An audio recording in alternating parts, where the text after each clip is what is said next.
Hello friends, today we are going to discuss about combustion in CI engines.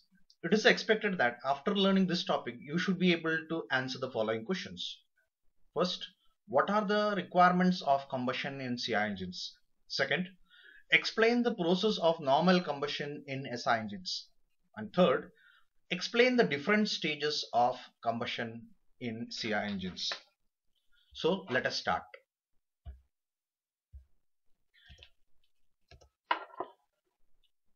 So let us first start our discussion with the process of combustion in CI engines. So basically we should know what the combustion is. Combustion means burning a hydrocarbon fuel in the presence of oxygen so that the products of combustion are going to form, which are carbon dioxide and water, and liberating a lot amount of heat which is required to be converted into work. Now in order to happen this in CI engines, there are some requirements. So let us see what are the different requirements for of combustion in case of CI engines. First, there should be the availability of hot air in the combustion chamber, because being a compression ignition mode being used in this particular engines, that is in order to burn the gases, burn the fuel, we are going to use the compression ignition method. That therefore the temperature of the air inside the combustion chamber should be high, and generally the compression ratios used are above 16:1. Some means for introduction of fuel as per requirement, that is we require a fuel injection system equipped with a fuel pump which is going to pressurize the fuel and inject it directly into the combustion chamber in order to ensure that a mixture is being formed, the mixture consisting of the fuel and air. Now we also need to control the different parameters which can sustain the combustion, like the different types of combustion chamber and the type of combustion injector required for that particular, suitable for that particular combustion chamber has to be used, so that the combustion is going to be sustained properly inside the combustion chamber. Moreover, whatever air and fuel introduced into the combustion chamber has to be utilized, and in order to ensure this, the duration of injection has to be proper, the rate of injection, the proper air motion has to be there. So different parameters needs to be ensured, controlled, in order to ensure that the air and fuel is going to be utilized completely, whatever has been introduced into the combustion chamber. So these were some of the requirements of combustion in case of CI engines. Now let us move on to how a normal combustion happens in case of CI engines. So we know that in SI engines we burn a homogeneous mixture, while in case of CI engines we burn a heterogeneous mixture. So since we are burning a heterogeneous mixture, the requirements of the combustion in case of CI engines are a bit different from that of a CI engines. Now first air has to be introduced. So here we are introducing the air initially during the suction stroke of the engine. That is, we are filling the combustion chamber, the cylinder, with enough amount of air, and we are compressing this particular air to the temperature above the self-ignition temperature of the fuel. Why? Because when we introduce that particular fuel into the that particular combustion chamber where air is present at a higher temperature than self-ignition temperature, it is the fuel is supposed to burn. So that is why we are compressing it. Now you can see over here, this is the process of combustion, denoted on the pressure crank angle diagram in case of a CI engine. So here you can see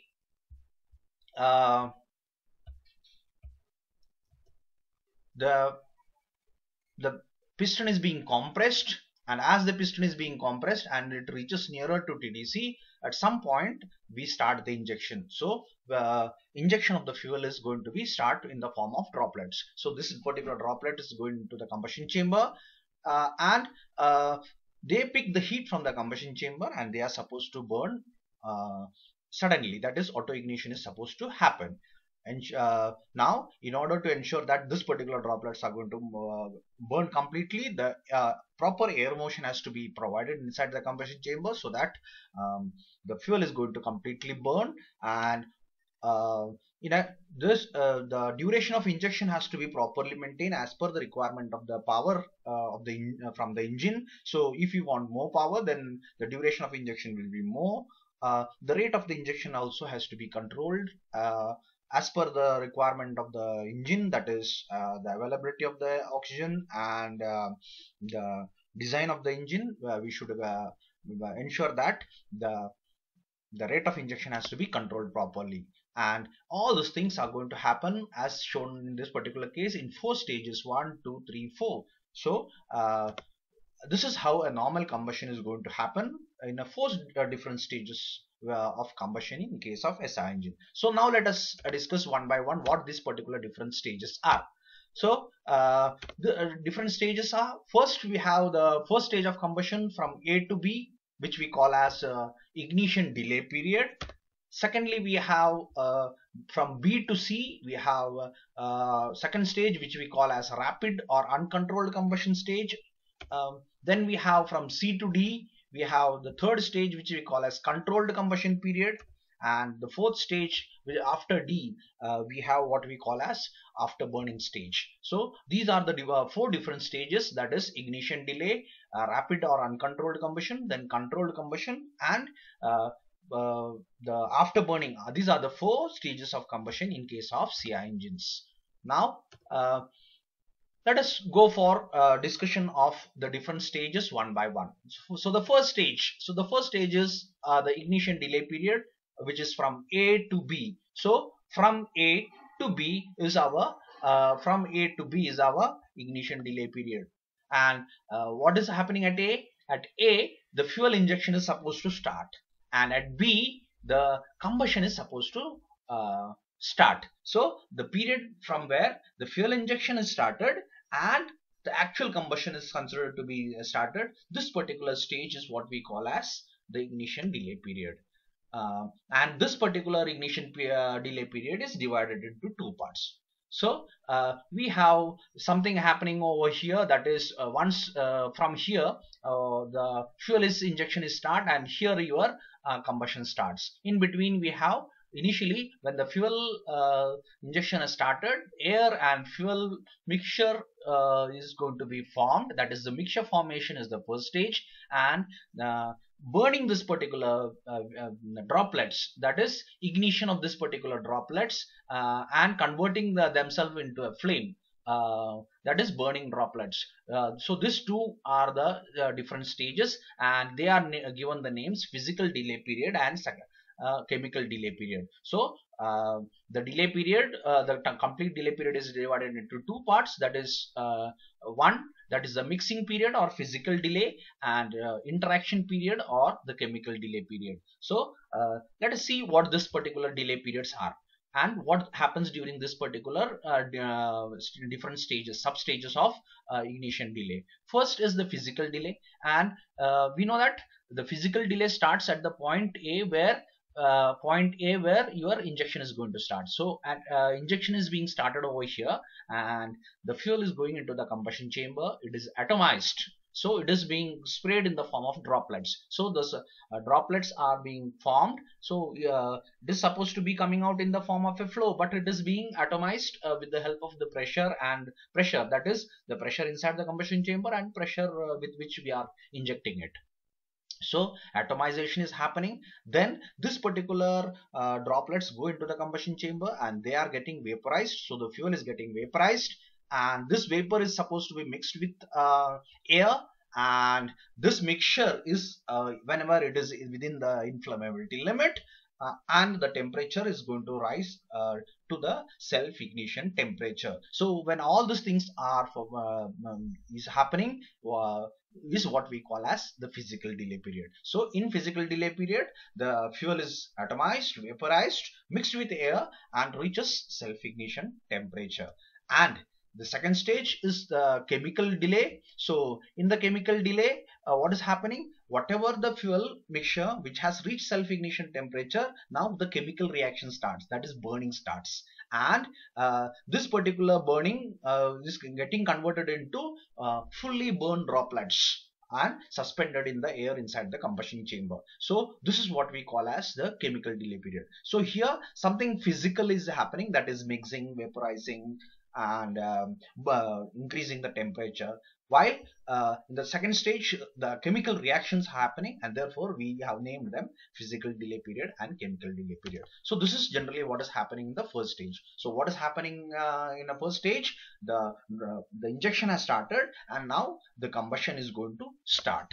So that was about first stage. Now let us see what is happening in the second stage of combustion. The second stage of combustion is called as uncontrolled combustion stage. So it starts at B and end at C. So what is the B point? B is the point at which the ignition delay period ends, or it is the beginning of combustion. And point C is the point of peak pressure. So from the point where the combustion curve departs from your motoring curve, that puts the point of B, and point C is the point of peak pressure. So the duration between these two is what you call as the uncontrolled combustion stage. And what is happening during this particular stage? We know that from A to B we have injected the fuel, and the fuel droplets are being converted into burning fireballs, but all the fuel is not being consumed, and simultaneously the piston is compressing the air, the pressure and temperature inside the combustion chamber is increasing, and at B, what is happening at B? Suddenly the temperature and pressure has reached to the point where the fuel can self-ignite. That is, suddenly at a point B, all the fuel is accumulated is going to ignite, auto-ignite. So the auto-ignition of the fuel is happening, and that is where we can see the curve is moving very steeper up into the upper side from B to C, and almost 1/3 of the fuel is being burned, and 1/3 of the heat is being liberated in this particular stage of what we call as uncontrolled. So here we don't have a control regarding what is the heat release pattern. That is why we are calling it as uncontrolled combustion stage. Suddenly whatever fuel is being accumulated is being burning in the second stage, that is BC, and therefore the temperature and pressure rise very suddenly, and all the accumulated droplets which are there during the delay period is going to burn, and maximum pressure point C is reached, and that is where your second stage ends. Now this is what is happening in the second stage. What is happening? The combustion, suddenly whatever the fuels are there in the combustion chamber, now there is sufficient air, and therefore suddenly all the fuel droplets auto ignite when sufficient temperature and pressure is reached, and that is what happens in the second stage of combustion, and therefore we call it as uncontrolled combustion stage.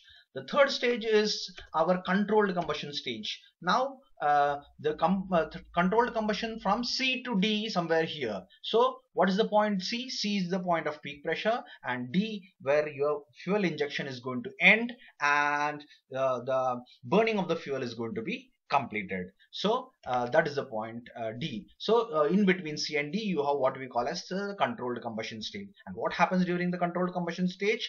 The presently the temperature and pressure inside the combustion chamber is very high, and therefore the condition inside the combustion chamber are so conducive that you just introduce the fuel into the combustion chamber, and it is going to burn.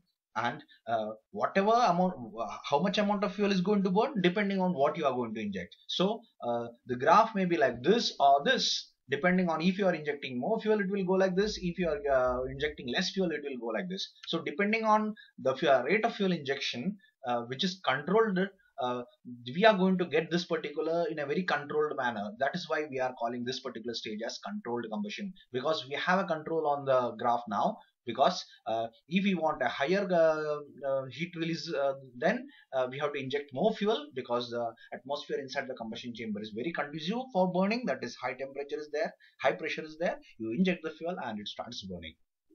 So the rate of heat release will be proportional to the rate of fuel injected. Now whatever fuel you are going to inject is going to burn faster, and all this burning is happening at with almost nil ignition delay. That is, the instant you inject it is going to burn, and this period ends when whatever fuel you are injected is going to burn completely. So that is what almost all the fuel is going to burn. And so that is where your third stage of combustion. So what happens in the third stage of combustion? You, whatever fuel you are going to inject after point C is going to burn. So it can be a steeper curve. Depending on the steepness of the curve is going to depend on how much fuel you are going to inject. That is, what is the rate of injection, and what is the duration of injection, what you have from C to D. So that is about third stage. And the final stage of combustion is what we call as afterburning. So it starts after D. That is, you almost all the fuel has been burned. And thereafter, whatever is happening is the afterburning. So what is happening? Some droplets here and there, it is unable to burn inside the combustion chamber due to some reasons, due to unavailability of air, or due to unavailability of heat, due to the loss of heat due to the combustion chamber wall, or due to some any reason they are unable to burn. Whenever the atmosphere around that particular droplet is conducive, and that sufficient amount of air is available to that particular fuel, then it is going to burn. So whatever fuel burns in after point D is what you call as the afterburning. So whenever it comes into contact with oxygen, and the atmosphere is obviously conducive, therefore it burns. And the burning, basically this particular stage continues throughout the expansion stroke, and sometimes also the fuel which is unburned may also burn after coming through the exhaust to the atmosphere. We can see sometimes the flames in the exhaust of the engine, which generally, that is the fuel droplets which are unable to burn due to unavailability of oxygen. When coming to the atmosphere, they are available with oxygen and they start burning. So this is what happens during the final stage of combustion, which we call as afterburning. So thank you.